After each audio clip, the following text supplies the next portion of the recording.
ذوالفقار شاہ گیلانی صاحب بار بار ایک تو امیر المومنین میرے باپ ہیں، اب اپنے باپ ہیں تو اب باپ کے لیے ثابت کرنے آئے ہیں کہ میرا باپ افضل نہیں تھا، یعنی ایسی اولاد کے لیے کسی نے کیا خوب جملہ کہا تھا، گندی اولاد نہ مزہ نہ سواد، کہ یہ شخص ایک تو دعویٰ کر رہا ہے کہ امیر المومنین میرے باپ ہیں اور ثابت کرنے آیا ہے کہ میرے باپ افضل نہیں ہیں، اور دوسری طرف سے جو قادری صاحب ہیں جو غیر سید ہیں وہ یہ ثابت کر رہے ہیں کہ نہیں بھائی آپ کے باپ افضل ہیں، امیر المومنین افضل ہیں۔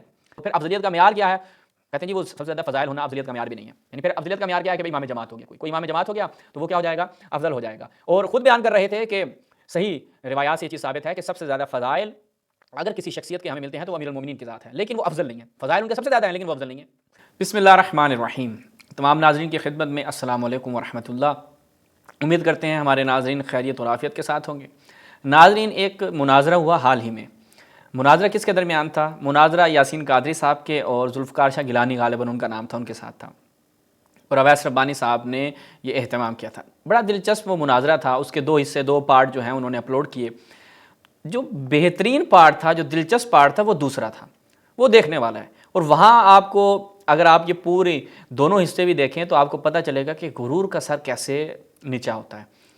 ذوالفقار شاہ گیلانی صاحب بار بار ایک تو امیر المومنین میرے باپ ہیں، اب اپنے باپ ہیں تو اب باپ کے لیے ثابت کرنے آیا ہے کہ میرا باپ افضل نہیں تھا، یعنی ایسی اولاد کے لیے کسی نے کیا خوب جملہ کہا تھا، گندی اولاد نہ مزہ نہ سواد، کہ یہ شخص ایک تو دعویٰ کر رہا ہے کہ امیر المومنین میرے باپ ہیں اور ثابت کیا کرنے آیا کہ میرے باپ افضل نہیں ہیں، یعنی یہ ایک عجیب و غریب باپ ہے۔ اور دوسری طرف سے جو قادری صاحب ہیں جو غیر سید ہیں وہ یہ ثابت کر رہے ہیں کہ نہیں بھائی آپ کے باپ افضل ہیں، امیر المومنین افضل ہیں۔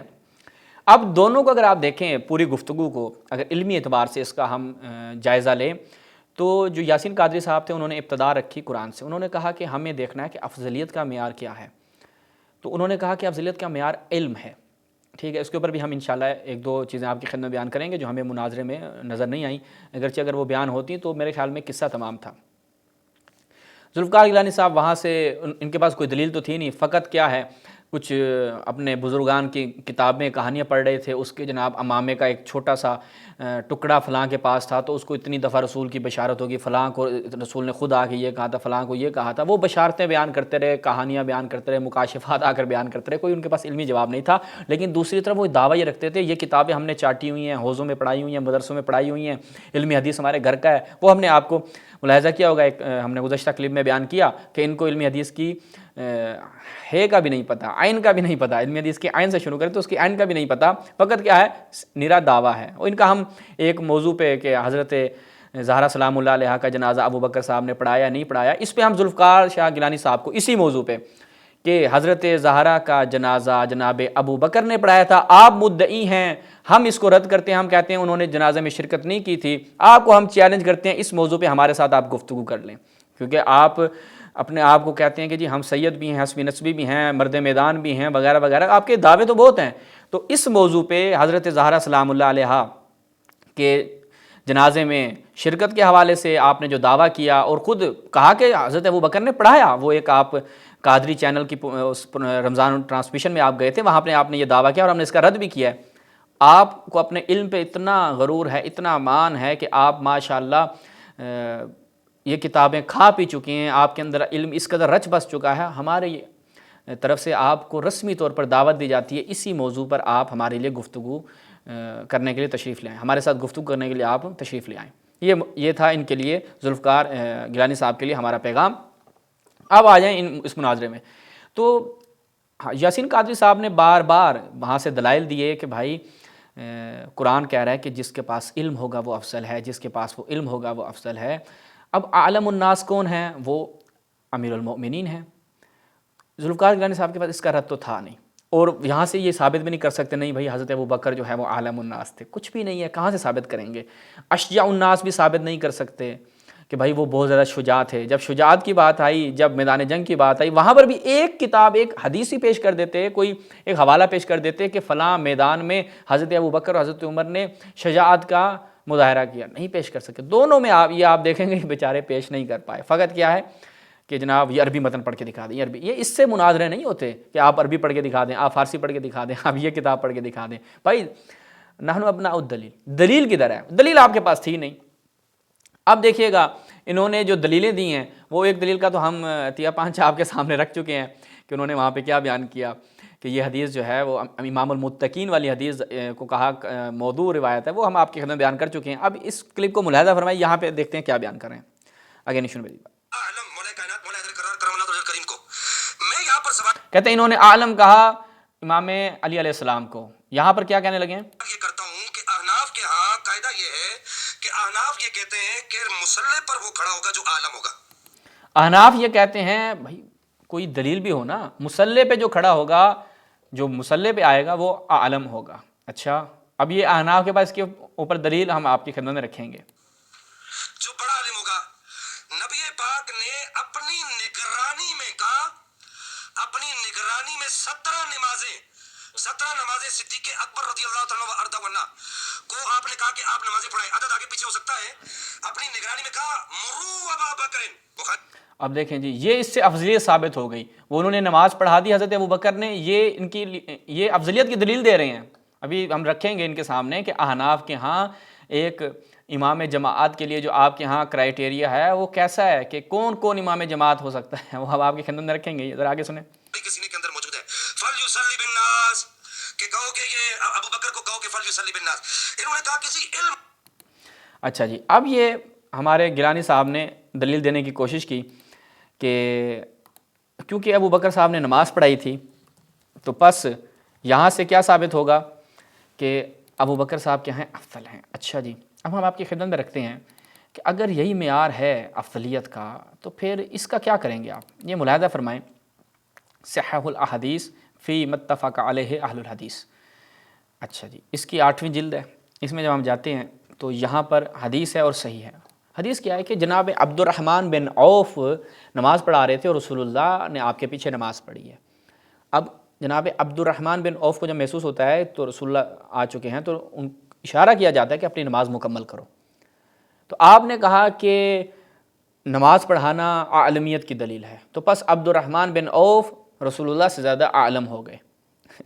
یعنی یہ آپ کے ہاں معیار ہے، آپ کے پاس یہی لے دے کے دلیل بچی تھی۔ اچھا، روایت بھی یعنی ایسا نہیں ہے کہ ملاحظہ فرمائیں صحیح مسلم بشرح النووی، اس کی جزء ثالث کوئی ضعیف روایت ہے۔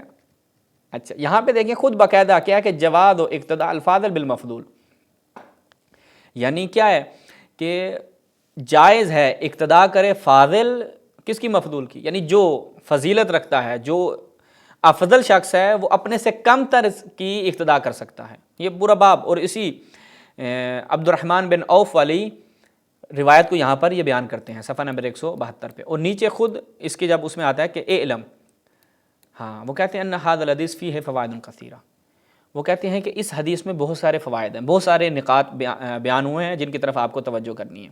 وہ یہ کہ جواز اقتداء الفاضل بالمفضول و جواز صلاۃ النبی صلی اللہ علیہ وآلہ وسلم، اور اس چیز کا بھی جواز ملتا ہے خلف بعض امت ہی، یعنی اپنی امت میں سے بعض افراد کے پیچھے رسول اللہ نے نماز پڑھی ہے۔ ٹھیک ہے، تو پس یہاں سے اس حدیث سے ہمیں کیا ہے، یہ چیز ثابت ہوتی ہے کہ ایسا ضروری نہیں ہے کہ جو نماز پڑھا رہا ہوگا وہ قطعی اور یقینی طور پر عالم ہوگا، نہیں، ایسی کوئی دلیل نہیں ہے۔ اچھا، آپ کے ہاں تو دیکھتے ہیں جی، اب دیکھتے ہیں کن کن کے پیچھے آپ کے ہاں نماز ہوتی ہے۔ یہ ملاحظہ فرمائیں، احناف کی بداع الصناع فی ترتیب الشرائع، جناب کاسانی حنفی صاحب کی، متوفہ ان کا 587 ہے۔ اس کی پہلی جلد میں جب ہم جاتے ہیں دارالحدیث قاہرہ کی چاپ، تو یہاں پر کیا بیان کرتے ہیں، ملاحظہ فرمائیں کہ امامت کی صلاحیت کون رکھتا ہے۔ وہ کہتے ہیں یہ جو ہم نے بیان کیا کہ امامت کی صلاحیت رکھنے کے بارے میں، وہ کہتے ہیں فَهُوَ كُلُّ عَاقِلٍ مسلم، ہر عاقل مسلمان امامت کی صلاحیت رکھتا ہے۔ حتیٰ امامت کون کروا سکتا ہے، جائز ہے امامت، ایک عبد، ایک غلام، ایک بدو، اعرابی، ایک نابینا شخص، حتیٰ اگر کوئی ولد الزنا بھی ہے وہ بھی امامت کروا سکتا ہے، وہ بھی صلاحیت رکھتا ہے، وہ امام ہو، عالم ہو۔ یعنی یہ آپ کے ہاں معیار ہے۔ والفاسق، کوئی فاسق بھی ہے وہ بھی آپ کے ہاں امام جماعت بن سکتا ہے۔ تو اس طرح کی استدلال آپ پیش کریں گے اور افضلیت امیر المومنین کا رد کریں گے۔ وَهَذَا قَوْلُ الْعَامَّةِ، یہ عامۃ المسلمین یعنی ان کے اہل سنت کا یہ قول ہے، اور نیچے کہتے ہیں عامۃ العلماء، یعنی علماء اہل سنت کا جو یہی قول ہے۔ البتہ مالک جو ہیں وہ کہتے ہیں کہ نہیں، فاسق کے پیچھے نماز لا تجوز الصلاۃ خلف فاسق، کہ فاسق کے پیچھے نماز جائز نہیں ہے۔ اچھا، اب یہ تو آپ کے ہاں معیار تھا، اب تھوڑا سا اور مزید بیان کرتے ہیں۔ یہ ملاحظہ فرمائیں، المبسوط فی فقہ الحنفی، آپ کہتے ہیں ہم احناف کے نزدیک، اب آپ احناف کے نزدیک ملاحظہ فرمائیں۔ یہاں پر بھی کیا بیان کرواتے ہیں؟ بالکل وہی چیز کہ جو ہم نے آپ کی خدمت میں بیان کی۔ وہ کہتے ہیں کہ اعرابی کے پیچھے نماز پڑھنا کیا ہے؟ جائز ہے۔ اور اسی طرح وہ کہتے ہیں کہ ثابت ہے، فنقول، ہم یہ کہہ سکتے ہیں، یہ چیز ثابت ہو چکی ہی کہ تقدیم الفاسق للامام جائز عندنا، کہ فاسق کو آگے کیا جائے، مقدم کیا جائے، کس کے لیے؟ امامت کے لیے، یہ جائز ہے ہمارے نزدیک۔ ایک فاسق کو آپ امام جماعت بنا دیں، مشکل نہیں ہے بھائی، آپ کے ہاں یہ ایک جائز امر ہے۔ آپ کے ہاں امامت کے لیے شرط نہیں ہے کہ وہ فاسق نہ ہو ولد، بلکہ اگر یہ اوصاف اس میں پائے جاتے ہیں تو وہ امام جماعت ہو سکتا ہے، تو کوئی مشکل نہیں ہے۔ اور وہ کہتے ہیں کہ اس کے لیے ہمارے پاس روایات ہیں کہ صلوا خلف کل بر و فاجر، کہ ہر نیک کے پیچھے، ہر فاجر کے پیچھے جو ہے وہ آپ نماز پڑھ سکتے ہیں۔ اچھا جی، اور وہ خود بیان فرماتے ہیں کہ حجاج بن یوسف کے پیچھے عبداللہ بن عمر نے نماز پڑھی، یہ بھی اس کی دلیل ہے۔ رسول اللہ نے بھی دیگر صحابہ کے پیچھے نماز پڑھی ہے، تو پس یہ دلیل نہیں بنتی کہ یہ لوگ کیا ہیں؟ افضل ہیں۔ اس کے علاوہ ایک اور دیکھیں، المحلہ، المحلہ میں جب ہم جاتے ہیں ابن حزم اندلسی صاحب کی الجزء الرابع کی چوتھی جلد میں، تو یہاں پر دیکھیں، یہاں وہ کہتے ہیں کہ معمر سے ہے، اس کے میں نے سوال کیا زہری سے ولد الزنا کے بارے میں، کہ آیا وہ امام بن سکتا ہے، اس کی اقتداء کی جا سکتی ہے؟ وہ کہتے ہیں نعم ماشاءاللہ، کیا مشکل ہے۔ اور پھر خود اوپر سے یہاں پہ بھی بیان کرتے ہیں کہ ولد الزنا امام بن سکتا ہے اور اس کی اقتداء کی جا سکتی ہے۔ اور یہ دیکھیں، ان الزہری قال، زہری کے بیان ہوا کہ کان ائمہ من ذالک العمل، ٹھیک ہے، یعنی جو ائمہ تھے، یہ جو ہم بیان کر رہے ہیں کہ آیا امام جماعت ولد الزنا ہو تو مشکل نہیں ہے، آیا امام جماعت فاسق ہو مشکل نہیں ہے، تو یہ اب بالآخر کیوں بیان کریں؟ وہ زہری کہتا ہے اس وجہ سے کہ جو ہمارے ائمہ جماعت تھے وہ سارے اس عمل سے ہی پیدا ہوئے تھے۔ کہ کان ائمۃ من ذالک العمل قال وکی، یعنی من الزنا، ائمہ جماعت آپ کے جو تھے، جو آپ کے ائمہ تھے جو جماعت کرواتے تھے، وہ سارے کہتے ہیں اسی زنا سے ہی پیدا ہوتے تھے۔ تو آپ کے ہاں تو ائمہ جماعت جو ہیں ان کی یہ کنڈیشن ہے، امام جماعت کی یہ کنڈیشن ہے، آپ کہہ رہے ہیں کہ امام جماعت کے لیے جو آگے ہوگا وہ کیا ہوگا جی؟